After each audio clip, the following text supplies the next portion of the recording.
Curiosidades do Hebraico Bíblico.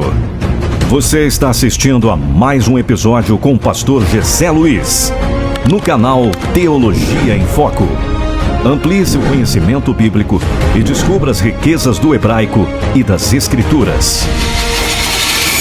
Olha, você precisa ver isso, os mistérios escondidos atrás das consoantes e dos nomes das genealogias no hebraico bíblico. Venha comigo.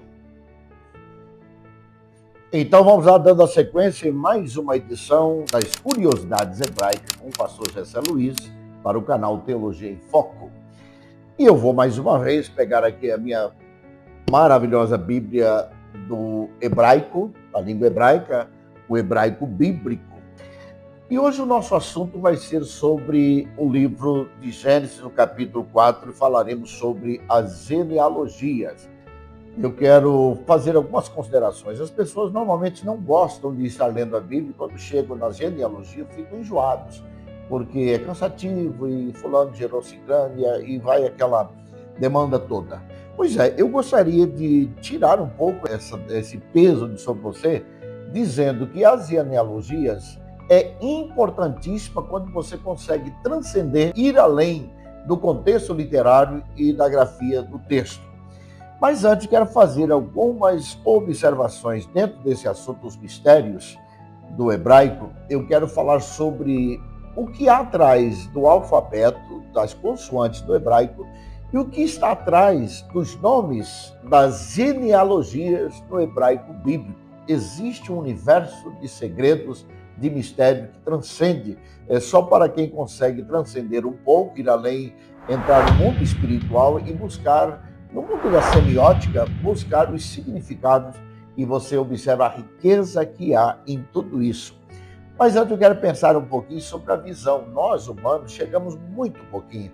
A nossa visão é ínfima. Se eu fosse comparar aqui aos animais e aos insetos, você verá que nós enxergamos pouco e o nosso contexto olfativo é pequenino também. Vamos pensar um pouquinho, por exemplo, se você pegar um cão, por exemplo, e observar a capacidade olfativa do cão, a ciência dá conta que há cão que tem a capacidade de 250 vezes a 1000 vezes maior do que a parte olfativa do ser humano. Como, por exemplo, a nossa ínfima, a nossa capacidade mínima de olfato, também a nossa capacidade de visibilidade da luz revelada, a gente enxerga muito pouco. Você pode pensar, por exemplo, a abelha, ela enxerga o infravermelho, você não enxerga. Se você pensar, por exemplo, as correntes eletromagnéticas que cercam, por exemplo, eu vejo máximo menos de 10% do que está nessa sala. O resto é oculto a mim. Eu não consigo ver os raios solares, eletromagnéticos, enfim, infravermelho. Eu não consigo ver toda essa habilidade. Enquanto que os insetos conseguem ver. A abelha, por exemplo, ela vê a ultravioleta, a cobra, ela enxerga o infravermelho. Nós não vemos nada disso. Porém, entretanto, nós humanos temos uma habilidade transcendental e espiritual. Nós temos a capacidade de raciocinar, nós temos a capacidade de saber o que há atrás do muro, o que está do outro lado, e essa é a grande diferença, essa é a maravilhosa criação de Deus em relação ao homem. E pensando nisso, eu vou trabalhar um pouquinho com vocês aqui, Gênesis, capítulo 4. Eu vou fazer uma leitura bíblica aqui para facilitar. E eu vou pegar o capítulo 4, que diz assim: E saiu Caim de diante da face do Senhor e habitou na terra de Nod, ao lado do Oriente. E conheceu Caim a sua mulher, e ela concebeu e deu à luz a Enoque. E ele edificou uma cidade e chamou o seu nome, conforme o nome de seu filho Enoque. Versículo 18: E Enoque nasceu Irade gerou a Meujael, e Meujael gerou a Metusalém, e Metusalém gerou a Lameque. E tomou Lameque para si 2 mulheres, e o nome de uma era Ada, e o nome da outra era Zila, ou Zilá. E Ada deu à luz a Jabal, e o nome do seu irmão era Jubal. E Zilá também deu à luz a Tubal-Caim. Irmã de Tubal-Caim foi Amá. Esses nomes vão aparecer numa sequência. E o que eu quero fazer aqui com vocês é uma análise a partir da grafia hebraica, do seu nome no hebraico bíblico, e fazer aqui um roteiro sobre o significado de cada nome desse. Veja o que está escondido, os mistérios escondidos atrás das letras, das consoantes e da genealogia dos nomes dentro do seu significado bíblico. Vem comigo que eu vou abrir a tela aqui e agora eu quero que você acompanhe com a gente. O primeiro quadro que vai gerar a primeira frase, onde revela os mistérios escondidos debaixo, atrás das consoantes e dos nomes no hebraico bíblico, nos nomes aqui naturalmente da genealogia. Veja lá, no capítulo 4, versículo 18, Enoque gerou a Iradê. Iradê gerou a Meujael. Meujael gerou a Metusalém. Metusalém gerou a Lameque. Agora veja na sequência aí, a grafia no hebraico, né? Nós vamos ver Adamá, o primeiro, que é Adão. O significado é humanidade, o homem, humanidade. Adão gerou a Caim. Veja a grafia aí no hebraico, aí, Caim. E na sequência você vai ver o significado. Caim significa aquisição, posse, ferro, lança.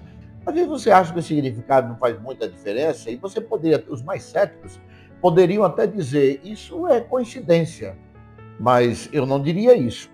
Veja na sequência, o Enoque aí, o Hanok, ou Hanosh, no hebraico, que significa instruído, dedicado, consagrado. O próximo nome depois de Enoque é Iradê, que tem o seu significado no seu nome, significa fugaz, rápido, veloz. Meujael ou Meshuael, significa ferido por Deus. Meshuael gerou a Metusalém. Quem foi e o que significa Metusalém? O que é de Deus. O significado no hebraico é o que é de Deus. Na sequência vem Lameque, ou em hebraico Lamer, que significa oprimido sem esperança. Bem, agora juntando todos esses significados, o que está por trás desses nomes, desta grafia no hebraico bíblico, pictografado, que cada letra tem um símbolo, um significado? Olha que interessante a frase que vai gerar.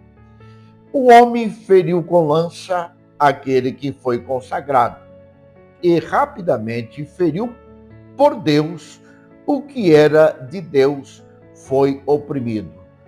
A quem você acha que essa frase está atribuída? Qualquer pessoa, por mais simples que seja, ao ler essa frase, que é colhida dos significados dos nomes, vai entender que essa frase está falando da revelação de Cristo no Antigo Testamento. Jesus está em todas as páginas da Bíblia, inclusive nas genealogias. Da sequência de geração, aí vai aparecer Ada, que significa mostrar. Dentro da sequência, até o versículo 24, você vai ler esses nomes. Aí você vai ter Jabal, em hebraico é Iaval, porque no hebraico não tem J e você não tem o som de J. Por isso que o nome Jessé é Isaí, o nome Jacó é Yaakov. Essa sonoridade de J, você vai ver que aqui Jabal tem uma grafia diferente no hebraico. Mas o que significa Jabal? Jabal significa rios de águas. Vem o próximo, que é Zilá, que significa sombra. Na sequência, o próximo nome é Tubal-Caim. Meus amigos, encerrando esses dois quadros das genealogias do capítulo 4 de Gênesis, eu coloco em tela aí as duas frases que são geradas desses dois quadros. A primeira, o homem feriu com lança aquele que foi consagrado e rapidamente feriu por Deus o que era de Deus foi oprimido. O outro quadro, na sequência, até o versículo 24, ele vai gerar exatamente esta frase. Veja, a sombra do que acontecerá rios de águas serão conduzidos após a lança ser traspassada. E isso trará prazer e alegria.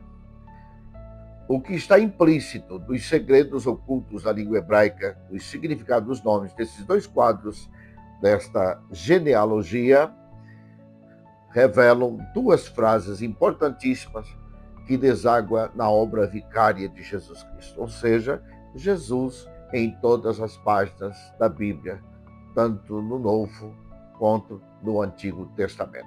Deus abençoe a todos. Até o próximo vídeo com o pastor Gessé Luiz. Curiosidades do Hebraico Bíblico. Você está assistindo a mais um episódio com o pastor Gessé Luiz, no canal Teologia em Foco. Amplie seu conhecimento bíblico e descubra as riquezas do hebraico e das Escrituras.